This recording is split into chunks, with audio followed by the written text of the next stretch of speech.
شادی کی پہلی رات جب وہ کمرے میں داخل ہوا تو اسے دیکھ کر میرا دل خوشی سے بھر گیا۔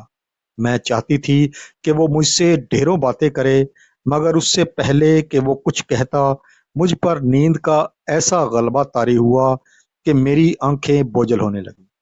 مجھے بس اتنا یاد ہے کہ علی نے ایک بہت تیز خوشبو والا پرفیوم لگایا ہوا تھا، اور اس کے بعد مجھے کچھ ہوش نہ رہا۔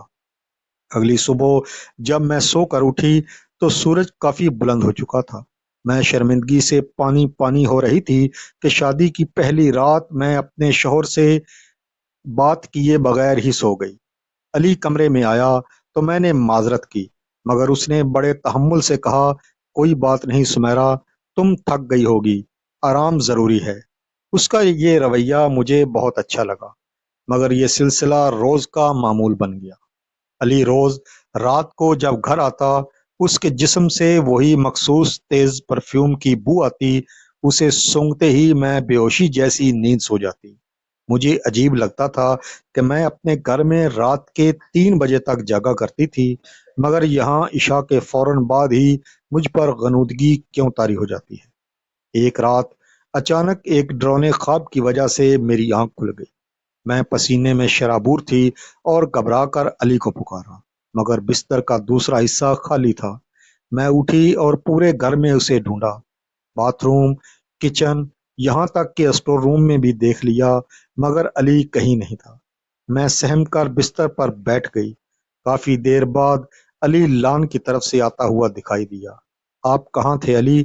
میں نے کپ کپاتی آواز میں پوچھا۔ تم تو سو گئی تھی، مجھے نیند نہیں آ رہی تھی تو میں لان میں ٹہلنے چلا گیا، اس نے سپاٹ لہجے میں جواب دیا۔ مجھے اب شک ہونے لگا تھا، کیا علی مجھے جان بوجھ کر سلا دیتا ہے؟ وہ تیز پرفیوم کیا کوئی نشہ آور چیز ہے؟ میرا شک تب یقین میں بدل گیا جب ایک دن میں نے الماری سے اس کے بیگ کی تلاشی لی، وہاں مجھے وہی پرفیوم کی بوتل ملی۔ تجسس میں میں نے اسے سونگا تو چند منٹوں میں ہی میرا سر چکرانے لگا۔ میں سمجھ گئی کہ دال میں کچھ کالا ہے۔ میں نے ایک منصوبہ بنایا۔ اگلے دن علی کے آنے سے پہلے میں نے اپنی ناک میں روئی کے چھوٹے ٹکڑے ٹھونس لیے تاکہ خوشبو کا اثر نہ ہو۔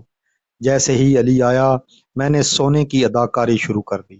میں نے نیموا آنکھوں سے دیکھا کہ علی میرے قریب آیا، اس نے وہی پرفیوم نکالا اور بڑی بے رحمی سے مجھ پر چھڑک دیا۔ میں ششدر رہ گئی۔ میرا اپنا شوہر مجھے نشہ دے رہا تھا۔ وہ بہر گیا تو میں پیچھے پیچھے چلی۔ وہ ساری رات لان میں کسی سے فون پر باتیں کرتا رہا۔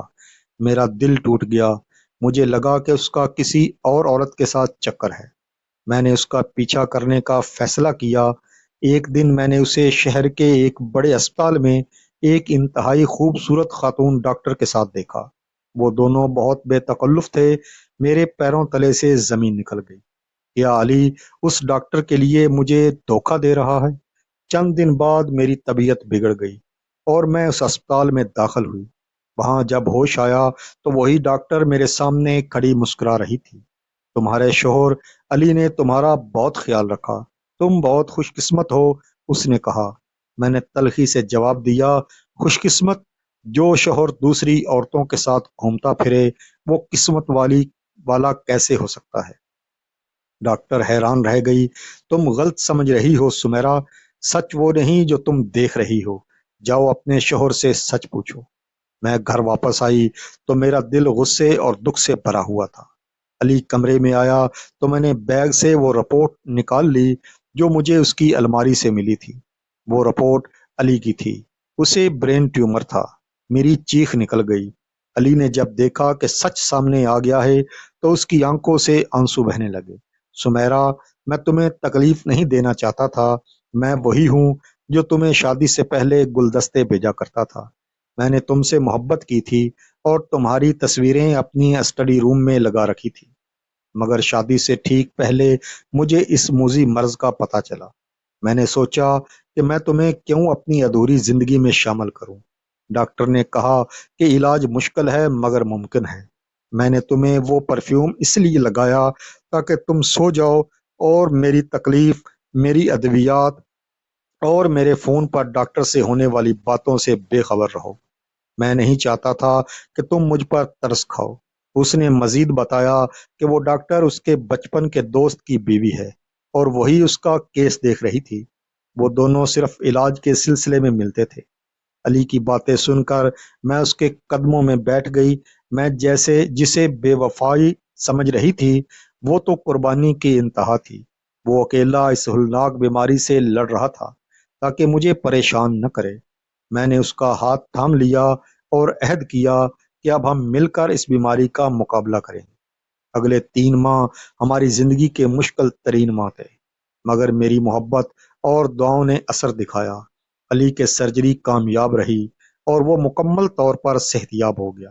آج جب میں پیچھے مڑ کر دیکھتی ہوں تو مجھے احساس ہوتا ہے کہ میاں بیوی کا رشتہ صرف ایک ساتھ رہنے کا نام نہیں، بلکہ ایک دوسرے کی تکلیف کو بانٹنے اور مشکل وقت میں ڈھال بننے کا نام ہے۔ وہ پرفیوم جس سے مجھے نفرت ہو گئی تھی آج بھی میری الماری میں محفوظ ہے، مگر اب وہ بے ہوشی کے لیے نہیں بلکہ اس عظیم محبت کی یادگار کے طور پر ہے جس نے موت کو بھی شکست دے دی۔ یہ کہانی ہمیں سکھاتی ہے کہ رشتوں میں شک کی گنجائش نہیں ہونی چاہیے۔ کبھی کبھی جو سچ ہمیں دکھائی دیتا ہے، اصل حقیقت اس سے کوسوں دور ہوتی ہے۔ محبت صرف پھولوں اور مسکراہٹوں کا نام نہیں، بلکہ ایک دوسرے کے درد کو اپنا بنانا ہی اصل زندگی ہے۔ اگر آپ کو یہ کہانی پسند آئی ہو تو گولڈن وائس سٹوری کو ضرور سبسکرائب کریں، کیونکہ یہاں آپ کو ایسی ہی دلچسپ، سبق آموز اور دل کو چھو لینے والی کہانیاں ملتی رہیں گی۔ اگلی ویڈیو تک کے لیے اپنے میزبان کو اجازت دیں۔ اللہ حافظ۔